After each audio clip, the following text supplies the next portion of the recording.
Live from Westerly, Rhode Island's office of Randall Realtors. We invite you to spend a little time as we share some insights and experiences, tips and tactics acquired over quite a few years.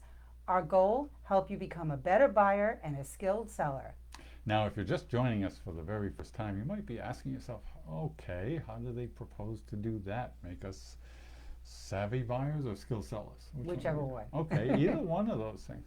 We do it by zeroing in on different aspects and different points of the process of buying or selling a house, 20 minutes at a time.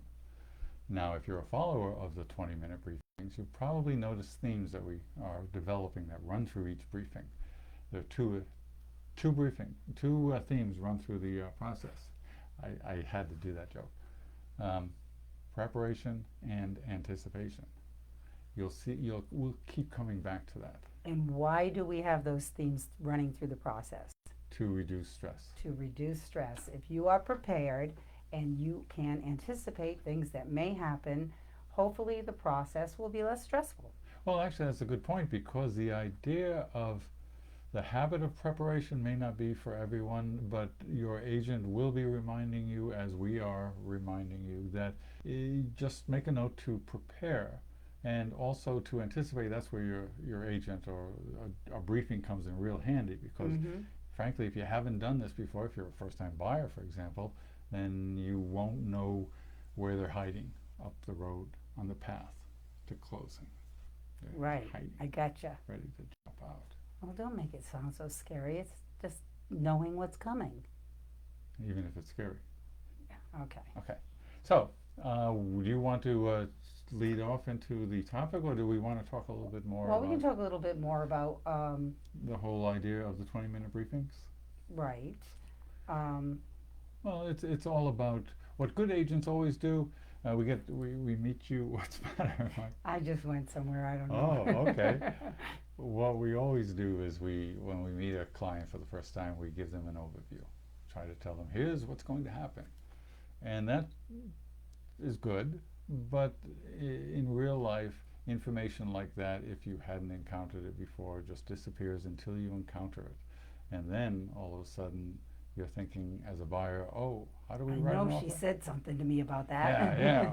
Yeah. And the sellers getting all kinds of, what, this list? Yeah. You gotta be kidding. So there's a lot of YouTube videos out there. Yes, there are. There are, and some of them are very long, and some of the people talk really, really, really, really fast. And Some people have paneling. they do. Some people have paneling. Paneling and a bookcase. Yes. So we don't have a paneling or a bookcase. But I do have a jacket with patches. Not today, though. All right. So instead, we're going to give you our little 20-minute briefing. Every week a different subject, Yep. but every week, Real estate. Real It's all estate. real estate. yeah. Sometimes it'll be about the buyer. Sometimes it'll be about the seller. And sometimes it'll be both. both. And, Yeah. and that's where it gets kind of cool. And you'll see we can pull in other elements. Well, what, Denise, do we have? This week, the subject is offer accepted. Now what? But before we get into that, please watch our past briefings on YouTube. Check it out. Subscribe. Really important. Please subscribe. Also follow us on Facebook and Twitter. Instagram, we do a weekly Where in South County Are We? And go on there. It's a little bit fun trying to guess some of the landmarks that are in the South County area. We know some of you aren't from the area, but it's still a fun thing to check out. And tell your friends about us. While you're watching the briefing, there is a chat box. If you have any questions at all, Right on there. please put your question in the chat box. And if you would like to suggest topics or something you'd like to know about in real estate, write it in there too. Funny you should say that. We had a question this week. Okay, what was the question? The question this week from Jim was, does having a finished basement, such as an in-law area, add value to your home? I know of many homes in the area with a second kitchens in the basement. So, Jim. That's a great question. Thanks, Jim, by the way. Yes. We appreciate the idea of a question, and we've mentioned in previous briefings that sometimes the question is so good that it says, oh, you better do a 20-minute on this thing alone. We can address Go ahead. the short version of that, um, yes, it does. It adds value. Uh, that leads us into the idea of if you the more you add to the home, consistent with it working. I seem to have studied too hard for this question. Yes. So basically, the value is whether or not the buyer wants something like that and whether or not it was done Thank you. with permits. If you've had permits and it's something a buyer is looking for, it definitely would add some value to the property. Yeah. It's kind of like a pool, though. If somebody doesn't need it or want to take care of it, then for some people that may not be valuable. In fact, for that dual purpose thing, when we take this topic on for a full briefing, we'll be looking at it from the perspective of a buyer. Okay, clearly they've added a finished basement. What do you need to look for? And from a seller's perspective, when it comes to value, I mean, that's like the key, Right, market right. value. But a lot of times, if permits weren't pulled and stuff, it could be beautifully done, but it could be an issue with the lender. Oh yeah, and it could. So those are is that preparation or anticipation? That's both. It's a little of both. Okay. It's a little of both. So we will talk about some of the things that add and take away from value in another briefing. But back to our subject of offer accepted, now what? What's the number one thing a buyer should know if they've had their offer accepted that they shouldn't do? They shouldn't go out and buy stuff. Right. Don't go max out your credit cards. Actually, don't even go get a new credit card because you're going to affect your income to debt ratio and your amount of potential debt. And when we talk about this, a lot of what we do here with the 20-minute briefing is drawing from our experience. And when Denise outlined the bullet point of the don't buy anything, I remembered an inspection. I had the buyers, and we were doing the inspection. We got to the end, and Mrs. Buyer and the inspector were in the house, and I saw them there, and I was, okay, we're missing Mr. Buyer. And I went outside, and he was standing in the driveway, with the garage door open, looking at it and smiling. So I said, okay, hey, what's up? And he said, yeah, well, Clark, that's perfect. It's just the right size, so I can get this really large truck that I've been dreaming of. And I said, oh, hold that thought. Mm-hmm. And because that's the normal part. If you're a buyer, especially first time, you may not think that, oh, why don't you hold off?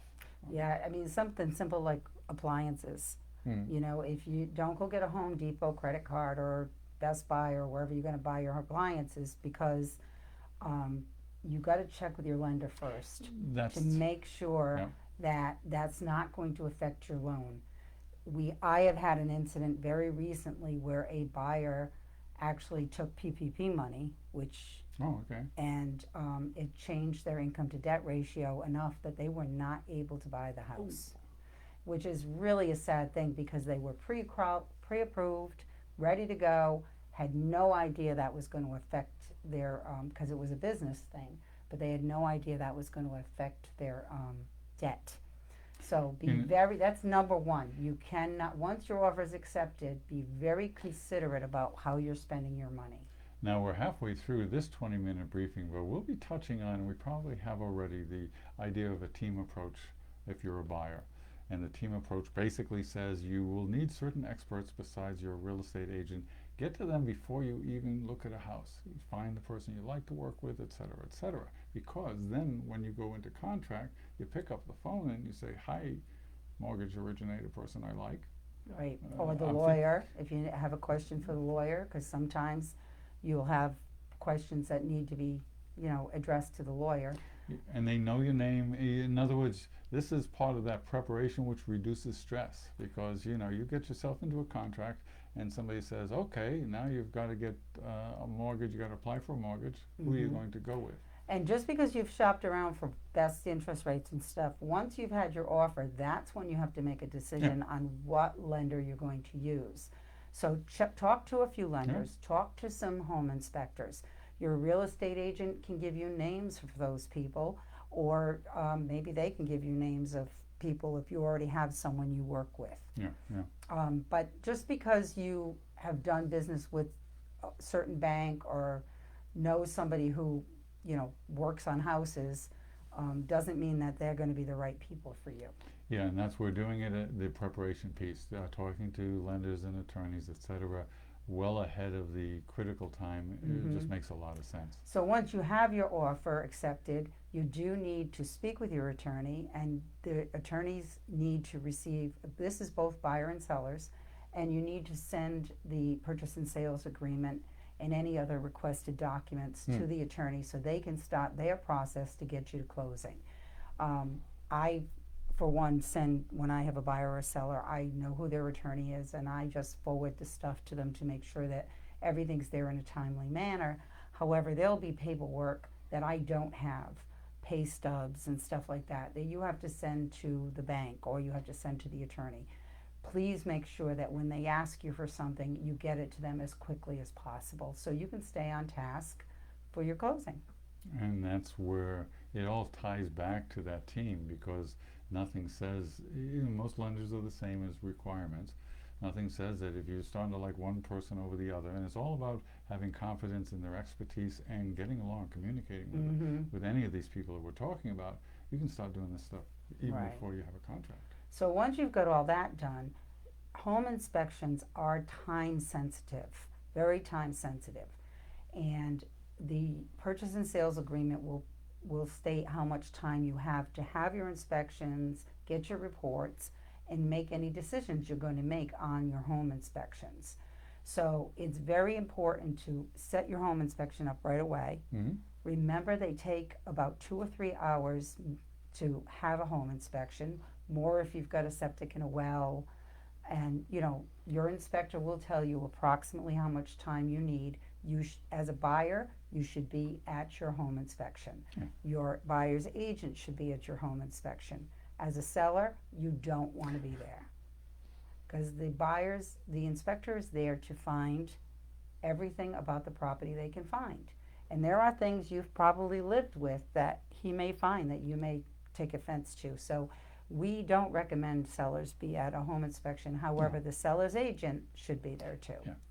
And the seller's agent, that's who's looking out for you. In practice for me, when I'm the listing agent, I'm there not to watch the inspection, I'm there to watch the buyers.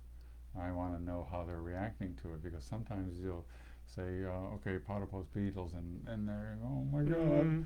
And so that's useful and information to see how the to inspector presents it to them. So it's good useful information for the client. And all, because it doesn't change anything. These things, this part of it is pretty cut and dried. Go do your inspection, get it in writing, respond in the prescribed time. Right. Which So is one other thing. The team thing. Let's do the plug for the team thing. I'm into the team tonight. Yes, but we're going to talk about the team another time. No, really? Yeah. Oh man, So, you'll like it, by the way. Sellers, you do need to prepare your home for inspections. Just like the buyer has to get the inspections done, the seller has to prepare their home. So make sure all your mechanicals are accessible. Make sure what are you doing? Mechanicals. Oh, make sure you expose your septic system. And in Rhode Island, don't pump your septic system before the inspection. In Connecticut, sometimes they ask you to pump it. So depending on what state you're in, depends on that. So your realtor, again, should know that information. At the very least, ask before you pump. Now, we don't know the reach of these 20-minute briefings at this point, but if there's anybody out there in Idaho, write us a note, tell us about your septic protocols.